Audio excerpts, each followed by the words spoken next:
저는 오늘 가만히 있는다는 것이란 제목으로 하나님의 말씀을 여러분들과 함께 나누고자 합니다. 지난 주일 하나님의 은혜 가운데 청년부 헌신 예배를 잘 마쳤습니다.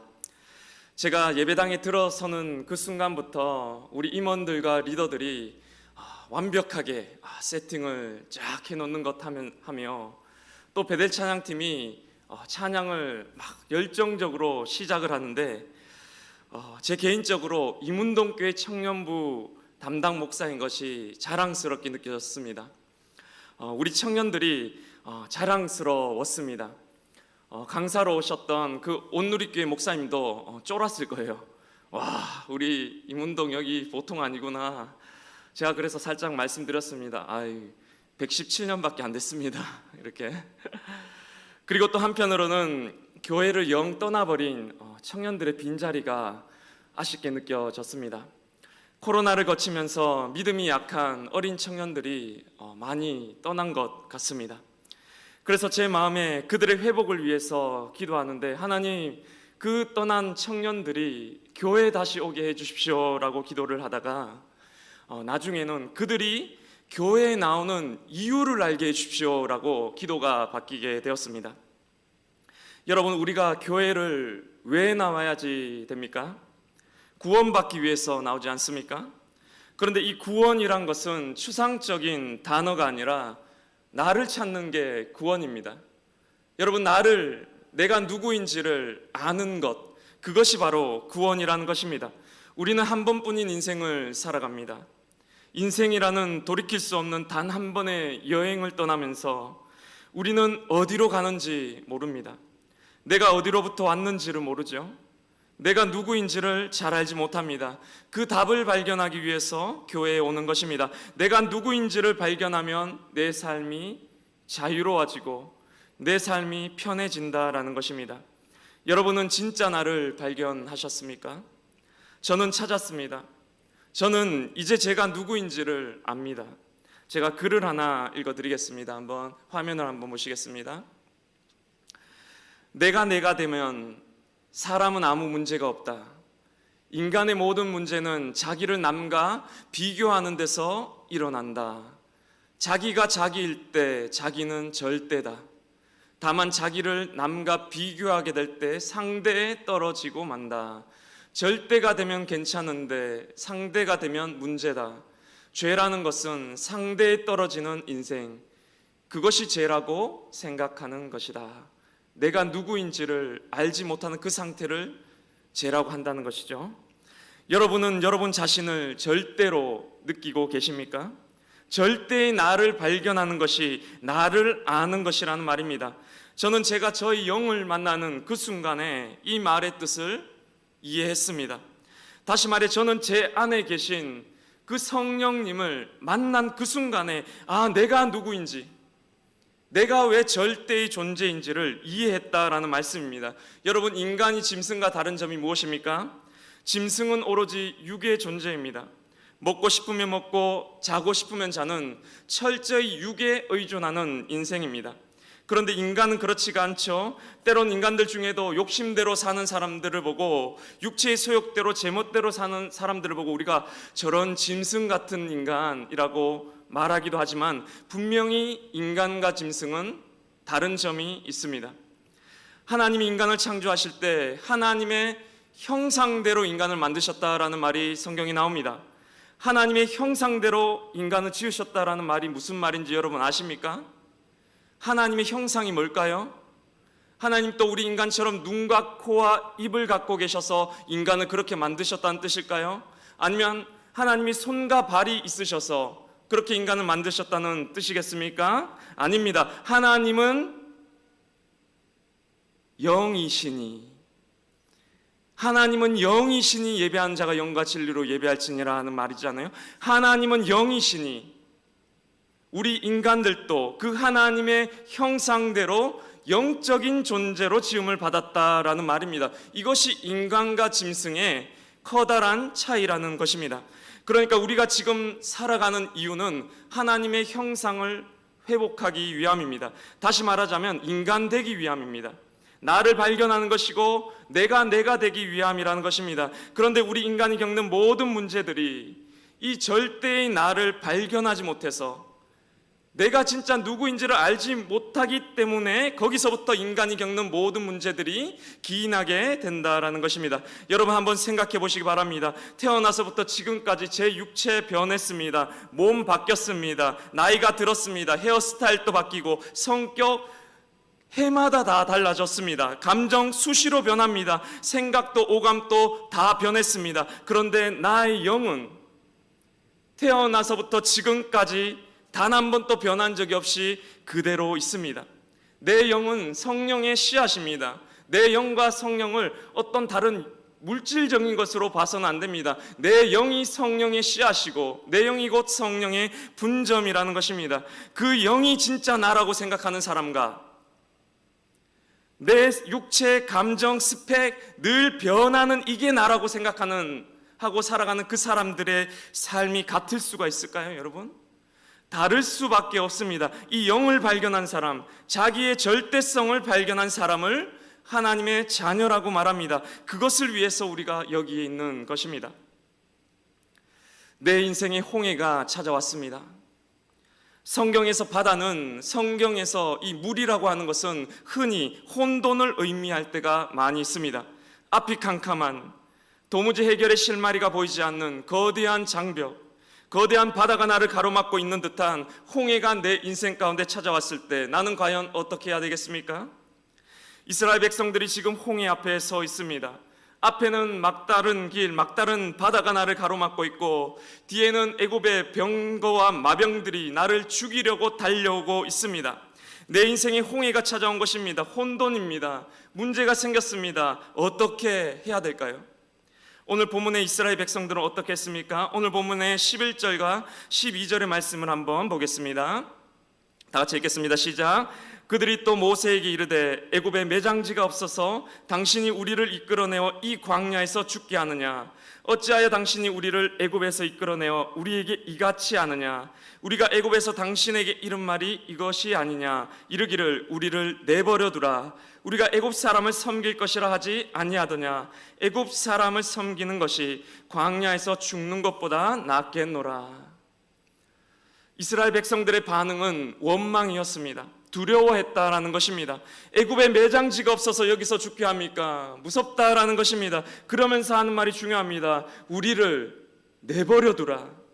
우리가 애굽 사람을 섬길 것이라고 말하지 않았냐라는 것입니다. 하나님이 이스라엘 백성들을 출애굽시켰습니다.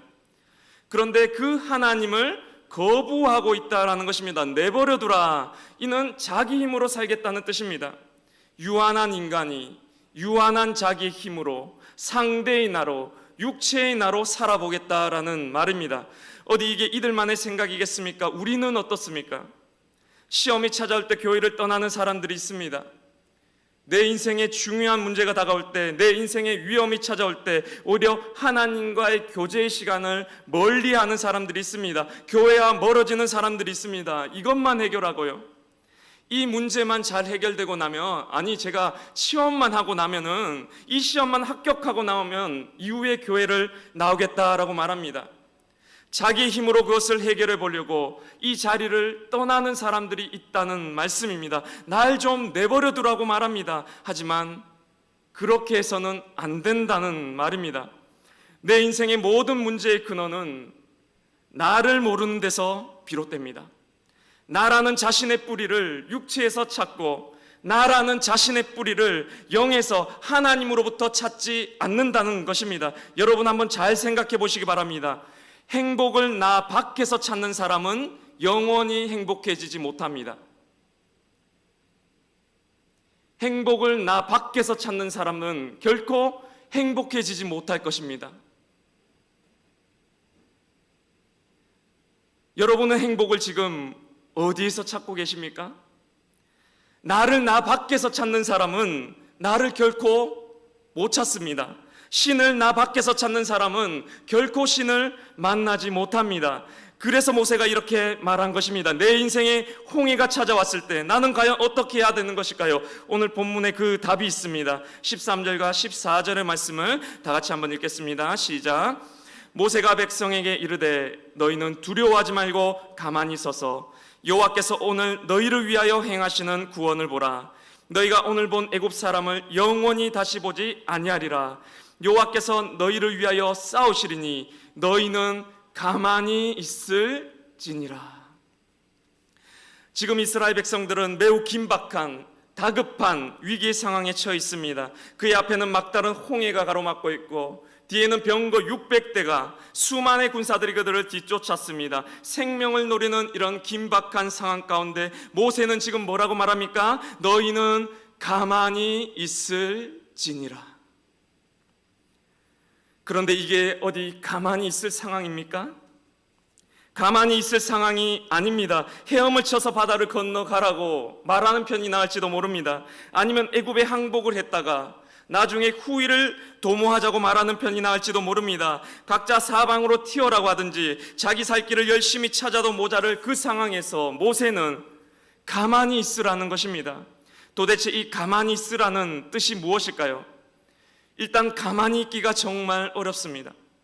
여러분 막 일이 닥쳐오고 삶이 바쁘잖아요. 특히나 나의 가운데 상황 가운데 문제가 생겼어요. 해결하러 뛰어다니기도 바쁩니다. 그런데 가만히 있을지니라. 가만히 있을 수 있겠습니까?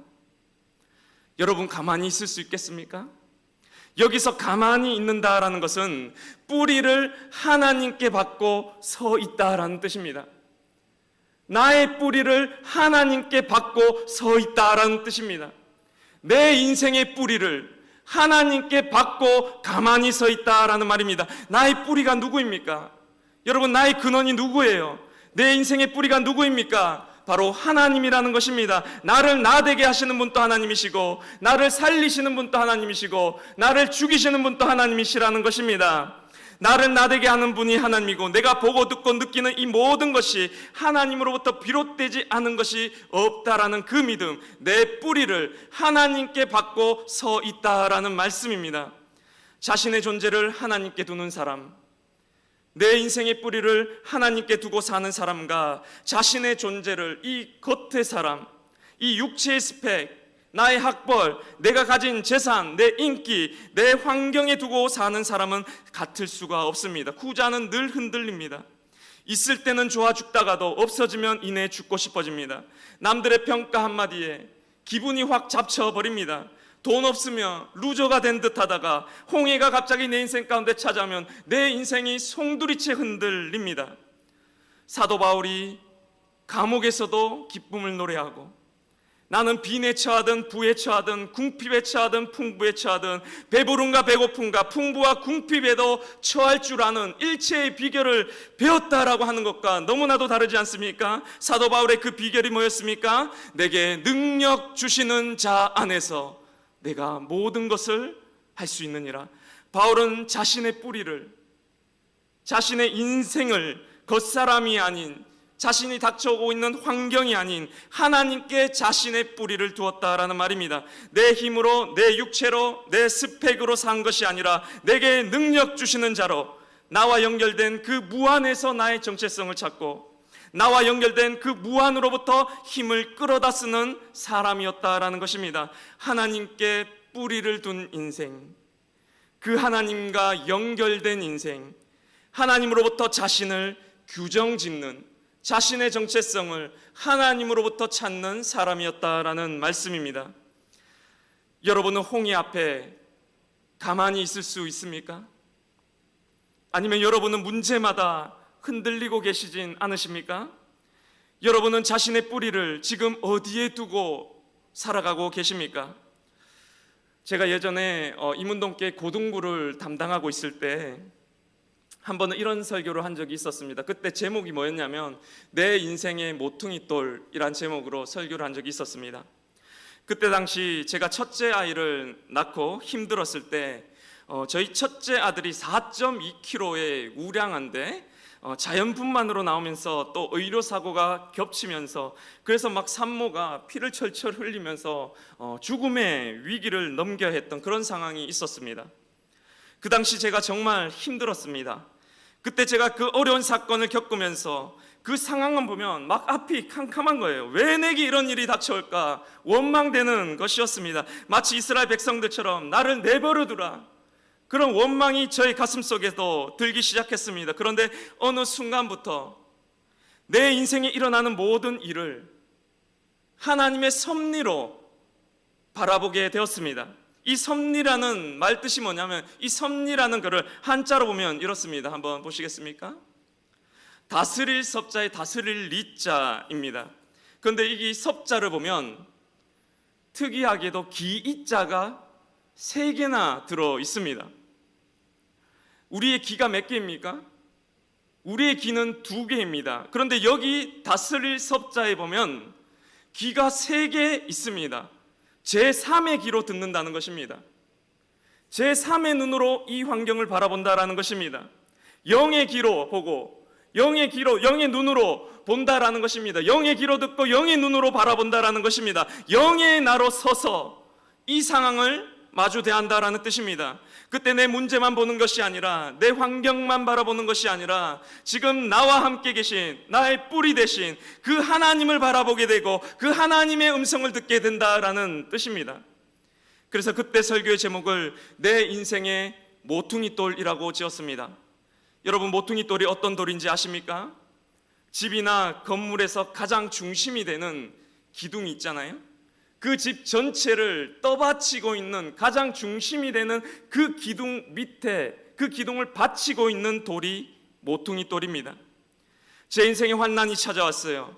내 인생에 아픔이 찾아왔습니다. 어디로 가야 할지, 어떻게 이겨내야 할지 알지 못하는 혼란 속에, 두려움 속에, 내 인생이 저 망망한 바다 속에 표류하는 것만 같이 되었을 때, 내 집이 흔들리고 무너지는 것만 같을 때, 홍해가 떡하니 내 앞을 가로막고 있을 바로 그때, 내 인생의 모퉁이 돌이 누굽니까? 내 인생의 모퉁이 돌이 바로 주님이시더란 것입니다. 내가 내 인생의 모퉁이 돌이었으면 저는 금방 무너졌을 것입니다. 내가 내 인생의 모퉁이 돌로 삼고 살아가는 사람들은 다 흔들리고 다 표류하고 다 그 상황 때문에 무너집니다. 세상 지식 어디다가 쓸 수 있습니까? 삶의 위기가 한번 찾아와 보십시오. 그딴 세상 지식들, 처세술들 돈으로도 안 됩니다. 아무것도 눈에 들어오지 않습니다. 그때 결판납니다. 내 인생의 모퉁이 돌이 누구였는지, 나는 누구를 내 인생의 모퉁이 돌로 삼고 살아왔는지, 나는 누구를 뿌리로 삼고 서 있었는지가 결판난다라는 것입니다. 하나님을 뿌리로 삼고 살아가는 사람들이 그리스도인입니다. 다시 말해, 무한과 연결된 사람들, 무한을 갖고 사는 사람들, 그 하나님에게서 자신을 규정하는 사람들, 자기의 절대성을 발견한 사람들이 바로 하나님의 자녀이고 여기에 있는 우리들인 것입니다. 가만히 있을지니라. 그런 의미에서 예배는, 여러분, 그런 의미에서 우리가 지금 드리고 있는 이 안식일은 하나님 앞에 멈춤의 시간입니다. 하나님 앞에 가만히 서 있는 시간입니다. 내가 주도하던 인생을 잠시 멈추고, 내가 주인된 삶을 잠시 멈추고, 내 외부에서, 나의 겉에서, 나의 스펙에서, 남들의 평가에서 나를 찾고 발견하려던 그 삶을 잠시 멈추고 하나님 앞에 가만히 서서 거기에 뿌리를 내리고서, 하나님께 진짜 뿌리를 내리고서, 진짜 내가 누구였던가, 진짜 내 뿌리가 누구였던가, 내 인생의 뿌리가 진정한 누구였던가를 가만히 잠잠히 멈춰서 확인하는 시간이 바로 이 예배의 시간이라는 것입니다. 그래서 이 예배를 거룩한 낭비라고도 하고, 이 예배를 이 바쁜 세상 가운데서 안식일이 저항이다라고도 표현한다라는 것입니다. 그렇게 뜨겁게 찬양하고 뜨겁게 이 자리에서 기도하다 보면 나의 겉사람이 조금씩 잊혀집니다.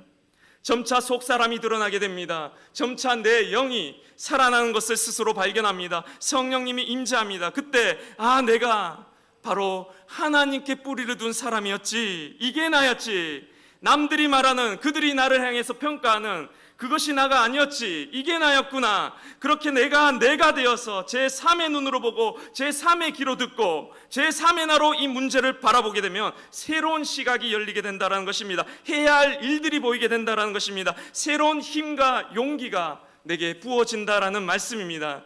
내가 되면 문제가 사라집니다. 내가 되면 홍해가 갈라집니다. 내가 되면 여리고성이 무너집니다. 내가 되면 골리앗이 쓰러진다는 것입니다. 무한과 연결된 나로, 성령이 거하시는 나로 한 번도 흔들린 적이 없고 한 번도 변한 적 없는 그 나를 찾는 시간이 바로 이 예배라는 것입니다. 너희는 가만히 있을지니라. 그래서 교회에 나와야 됩니다. 적당히 주일 때우려고 하지 마시기 바랍니다. 예배에 목숨 건다라는 말은 그래서 옳은 말입니다. 그냥 심리적으로 위로받는 시간 예배 아닙니다. 나답게 살자가 그냥 위로받으면서 자신감 갖고 사십시오 정도가 아니라는 것입니다. 내 존재를 걸고서 내 영을 찾고 만나려고 노력하는 시간입니다. 나를 비워서 성령을 만나야 하는 것입니다. 멈추십시오. 가만히 있으십시오. 내 계획, 내 방법, 내 생각, 내 감정 다 멈추십시오. 거기서 나를 찾으려던 모든 것들을 잊으십시오. 내 이름도 있고 내 학벌도 있고 내 직업도 있고 내 평판도 있고 내 스펙도 이 시간만큼은 다 잊어버리십시오. 그게 나가 아닙니다. 그건 다 변하는 거예요. 하나님 앞에, 내 뿌리 앞에, 내 근원 앞에 너희는 가만히 있을지니라. 진짜 내 영을, 성령을 만나고 발견하는 여러분들이 되시기를 간절히 바랍니다. 사랑하는 청년 여러분, 교회 우리가 왜 나와야 됩니까? 나를 발견하기 위함입니다. 인생의 모든 문제가 내가 되지 못한 데서 기인합니다. 성령을 만나기 위함입니다. 내 인생의 뿌리가 여기에 있기 때문입니다. 그 하나님께 뿌리를 굳건하게 받고 가만히 서 있기 위함입니다. 하나님 앞에 멈추심을 통해 진정한 나로, 절대의 나로, 성령의 나로 담대하게 내 앞에 홍해를 건너가시는 이 문동의 모든 청년들 되시기를 간절히 바랍니다. 시간 다 같이 합심하여 찬양하면서 기도하는 시간을 갖도록 하겠습니다. 여러분 이 시간 기도하고 찬양하실 텐데 우리가 큰 소리로 찬양하는 이유 뭔지 아십니까? 들으려고 큰 소리로 찬양하는 거예요. 우리가 큰 소리로 기도하는 이유, 여러분 통성 기도하는 이유 뭔지 아십니까? 제3의 귀로 들으려고 통성으로 기도하는 겁니다. 내 생각이 그냥 멈춰지고 그냥 들려지면 좋은데 바로 조용히 해서 들리는 사람은 고수죠. 그런데 그러기가 쉽지 않습니다. 그래서 도로 부르짖고 소리 짓다 보면 내 생각이 더 잘 멈춰요. 그래서 소리 지르고 부르짖고 큰 소리로 찬양하면서 내 이것을 고양시키는 것입니다. 다 들으려고 하는 시간입니다. 여러분 이 시간 뜨겁게 찬양하는 가운데, 뜨겁게 부르짖고 기도하시는 가운데 제3의 귀로 하나님의 음성을 들으시고 제3의 눈으로 여러분들의 영을, 성령님을 발견하는 시간 되었으면 좋겠습니다. 이 시간 함께 찬양으로 고백하겠습니다.